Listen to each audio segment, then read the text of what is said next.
So first off, I hope that everyone enjoyed their long Memorial Day weekend.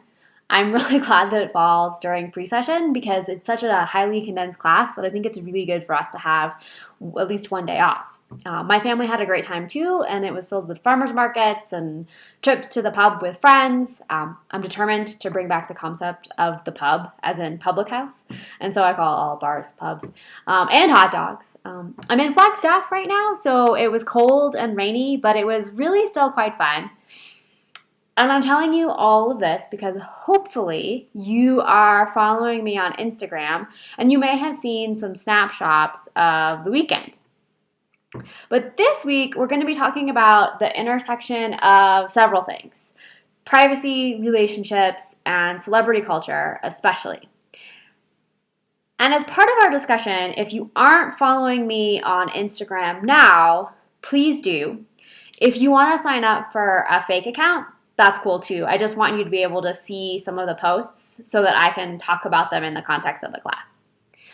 Mostly, we'll be emphasizing the role that social media, particularly social networking sites like Facebook, Tinder, Twitter, Instagram, Snapchat, what have you, play in curating our identities.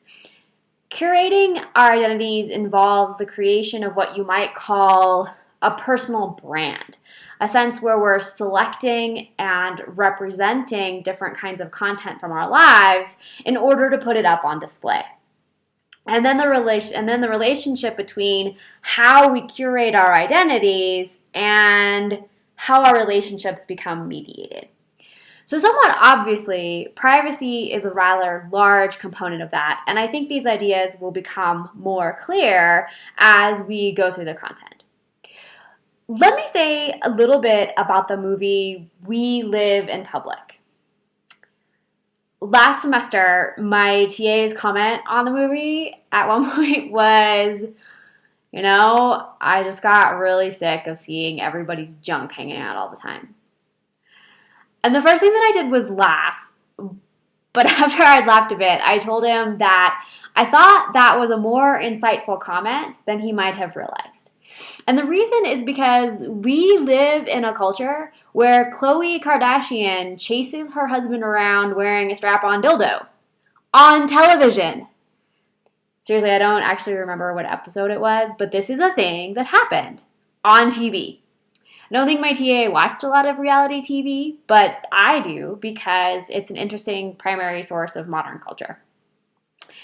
And as you watch We Live in Public, I want you to pay particular attention to the relationship and disputes between Harris and his wife.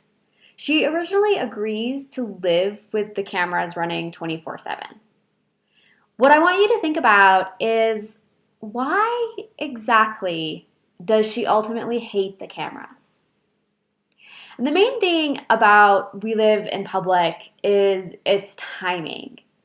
Harris was interested in what happens when the line between public and private is eradicated. And he predicted that social media will ultimately bring that about.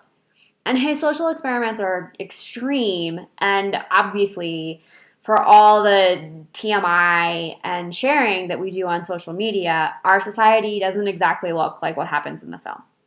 But the film does raise interesting questions about why, if, when, how privacy matters. And it also raises interesting questions about how our culture of celebrity influences questions about privacy.